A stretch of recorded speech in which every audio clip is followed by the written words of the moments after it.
appears that one of the groups responsible for helping to put Donald Trump back in the White House is having some regret. Okay, not exactly thrilled with his job performance. According to a new Economist slash YouGov poll, the 47th president's favorability rating among Gen Z voters has tanked dramatically since the election. Well, it did not take long. Well, how bad is it? It could be that bad, right? He's massively underwater. The survey released on Wednesday revealed the president's net favorability rating among those aged 18 to 29 currently sits at minus 18 points. Wow. Whoopsie. Yeah, that is a drop from the plus 19 favorable rating that he scored among this very same demographic in the days following his win. This is a 37-point drop among that demographic. Holy crap. He's also dropped in the polling among many other people. Survey shows that a majority of U.S. adults have an unfavorable view of Trump. It's at 52%, while 46% still have a positive view of him, giving him a net favorable of -6. So, but you can see among young people, the shift was even more dramatic. I mean, you had a complete reversal in just a short amount of time of Trump actually being in power. Among the 340 younger voters who participated in the November survey, 57% said that they had a favorable view of the president, including 36% who said they had a very favorable view. And 38% of 18 to 29-year-olds previously said they had an unfavorable view of Trump. He then went on to win 47% of the Gen Z vote, which is a jump from about a third in 2020. So that's compared to former Vice President Kamala Harris is 51% of the vote, according to AP VoteCast analysis of more than 120,000 voters. Why the reversal? Why are the numbers so stark? How did you lose Gen Z so fast?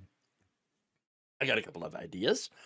For one, I'd have to guess that his statements about having the United States literally come and take over Gaza, kick out all the Palestinians and not let them return while he turns it into a real estate development, that might have been a contributing factor, okay? Turning it into Gaza Lago, all right? But I think there's also another factor here, and that's the fact that all those right-wing influencers that were very, very active during the election, putting out social media propaganda, they stopped getting paid, and so they're kind of silent now, all right? Look, during the election, pro-Trump media dominated, especially online, okay? The number of posts from pro-Trump influencers, according to a Pew analysis, completely dwarfed the number of left-wing influencers. They were able to crank out content, double that of people on the left. And of course, all that content was positive, whereas the left-wing content about Harris is, hey, what about the genocide? So, but according to an analysis, these right-wing influencers posted an average of 183 times a week.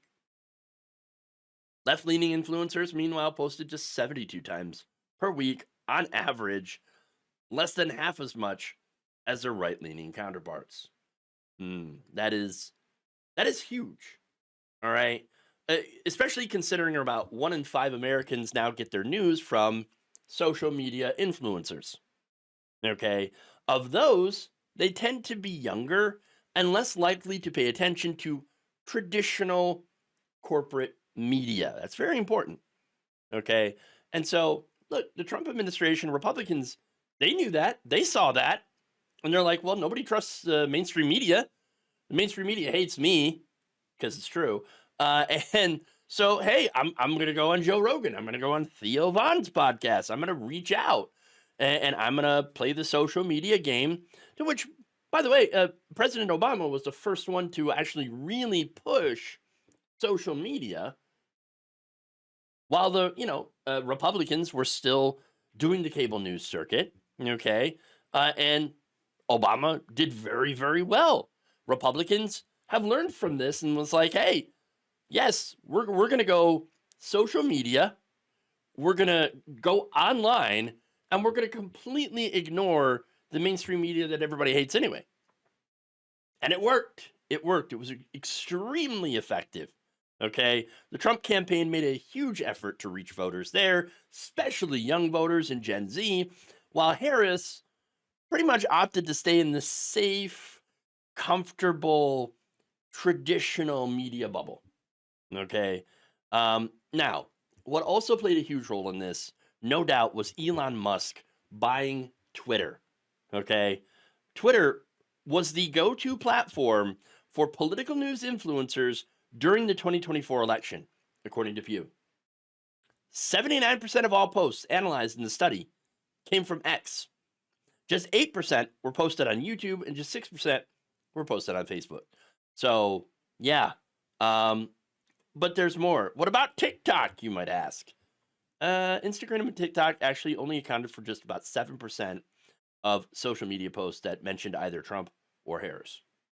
So, no doubt, it was Twitter/X that was the main driver of this election. Elon Musk's $44 billion propaganda investment paid off in spades. This guy took over Twitter, renamed it, and then used the algorithm to elevate only the right wing while silencing and punishing the left. This is the result of that. Okay, this is the result.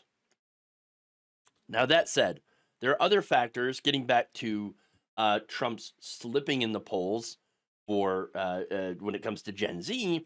The other factors include the mass deportation plan, which isn't exactly popular with younger voters, big surprise, and the killing of DEI. That's also not popular with younger voters, turns out. Wow, what a shocker, right? But here's the thing.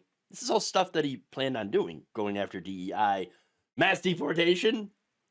I mean, but here's the thing. Thanks to the media, first of all, mainstream media sane-washed Trump, okay? Oh, he's not actually going to do that stuff, right? Oh, you guys got TDS. He won't actually do that. No. All that stuff about Trump was either downplayed or hidden, okay? So all the people on social media could see were messages about, hey, he's going to lower grocery prices. He's going to fight inflation. He's going to help it so that you can afford a home, okay?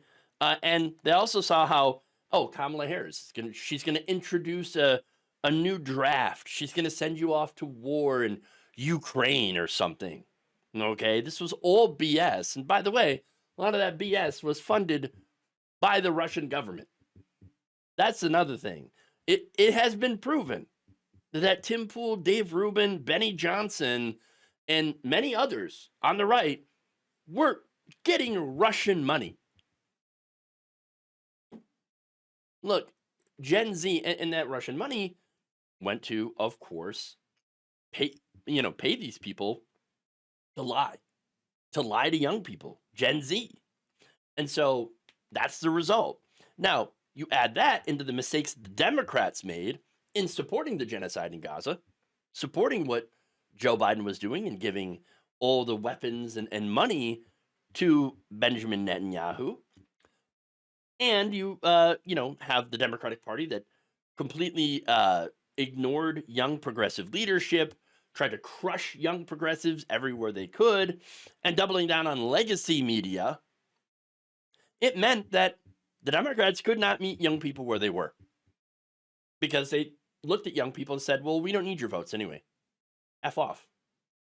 And so you had many in the Gen Z that said, okay, well, I guess we're going to vote for Trump then. But now they're clearly feeling the bait and switch. Look, if Democrats were smart and actually wanted to win, then, well, they'd first replace leadership. Okay, leadership ain't working out. Okay, there's no fighters there. You think Hakeem Jeffries is going to throw punches against Trump? No.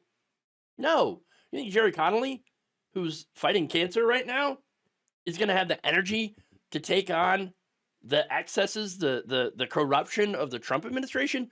No. But someone like AOC could have.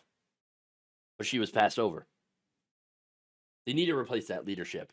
And then they actually need to go online. Meet the people where they're at. Stop limiting yourself to legacy media where nobody trusts it anyway. No, you go where the people are and you reach out. But that's not going to happen until the Democrats, run primaries, okay, and replace the gerontocracy and actually try to remake the Democratic Party into one that supports young people and members of the struggling working class and no longer represent the billionaires. Thank you for watching. If you enjoyed this video, please like, share, subscribe, hit the bell icon in order to get notified whenever a new video is released.